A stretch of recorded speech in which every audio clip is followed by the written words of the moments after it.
छोटे से घर में रामू अपनी माँ के साथ रहता था। उनकी जिंदगी सादगी और कठिनाइयों से भरी हुई थी। रामू एक मेहनती और ईमानदार लड़का था, लेकिन वह हमेशा सोचता कि उसकी जिंदगी इतनी कठिन क्यों है। एक दिन वह अपनी माँ से बोला, माँ, हम इतनी मेहनत करते हैं, फिर भी हमारी जिंदगी इतनी मुश्किल क्यों है?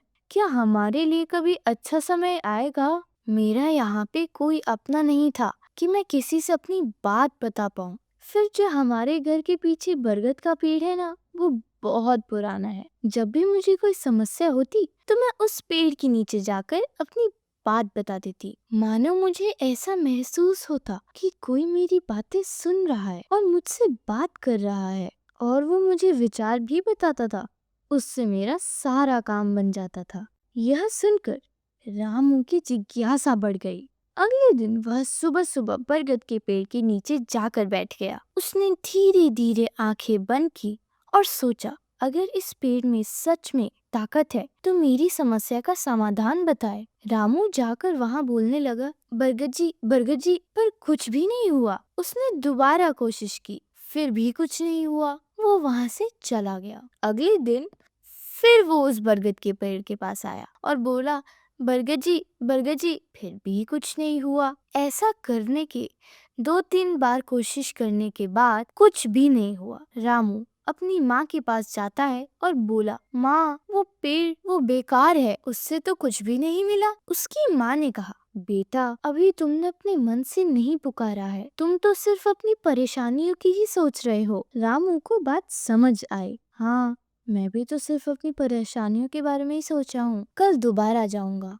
आज रामू अपने साथ एक बाल्टी पानी लेकर आया और उसने बरगद को पानी दिया और बैठ गया और बातें करने लगा। उसने धीरे धीरे आंखें बंद की। अचानक उसे महसूस हुआ कि कोई उसे आवाज दे रहा है, रामू बेटा, रामू बेटा। रामू ने बोला, कौन है? मैं तुम्हारा बरगद। वहाँ आप तो सच में एक बात करते हो। बरगद ने कहा, रामू, मैं तुम्हारे मन की उलझने जानता हूँ, लेकिन याद रखना, सच्चाई का दर्पण ही तुम्हें तुम्हारी राह दिखाएगा। क्या तुम अपनी सच्चाई का सामना करने के लिए तैयार हो? रामू ने साहस जुटाकर कहा, हाँ, मैं तैयार हूँ, लेकिन सच्चाई का दर्पण क्या है? बरगद ने मुस्कुराते हुए कहा, सच्चाई का दर्पण तुम्हारे भीतर है। अपने कर्मों और विचारों को ध्यान से देखो। जो कुछ तुम्हें परेशान करता है, उसका कारण तुम्हारी सोच में ही छिपा है। बरगद के कहने पे रामू ने अपने जिंदगी के बारे में गहराई से सोचना शुरू करा। उसने महसूस किया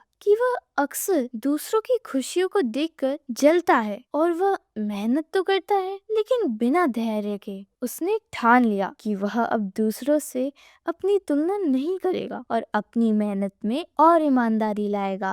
रामू ने अगली सुबह से ही अपने खेत में और मन लगाकर काम करना शुरू किया और वह गांव के बच्चों की भी मदद करने लगा था। धीरे धीरे उसका स्वभाव बदलने लगा। उसके चेहरे पर पहले से ज्यादा आत्मविश्वास झलकने लगा था। एक दिन गांव में सूखे की स्थिति आ गई। सभी लोग परेशान थे, लेकिन रामू ने अपने हौसले को नहीं छोड़ा। उसने गांव के लोगों को एकत्रित किया और कहा कि मैं पानी का स्रोत लाऊंगा। फिर रामू ने कुएं खोदने का विचार किया। अगले दिन से रामू ने कुआं खोदना शुरू किया था कि उसकी कुल्हाड़ी टूट गई। रामू को बहुत गुस्सा आया। फिर बरगद की बात याद आई। रामू ने अपने गुस्से को शांत किया और दोबारा दूसरी कुल्हाड़ी लेकर आया। धैर्य से काम को शुरू किया। दिन रात मिलकर मेहनत की। कुछ ही दिनों में कुआं खुद गया और पानी का स्रोत मिल गया।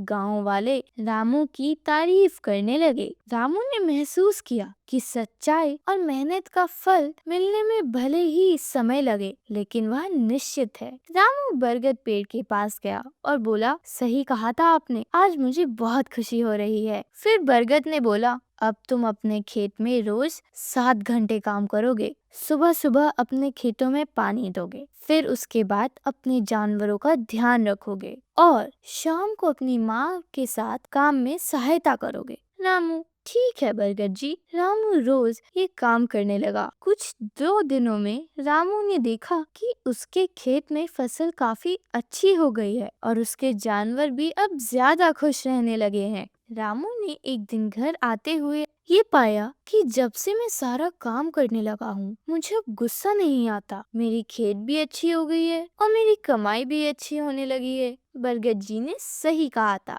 बरगद के पेड़ के नीचे बैठा रामू अब मुस्कुरा रहा था। उसे बरगद की बात समझ आ गई थी। सच्चाई का दर्पण उसके भीतर ही था। उसने अपने भीतर झांका और अपनी गलतियों को स्वीकार किया। वही स्वीकारता उसके जीवन को बदलने की कुंजी बनी।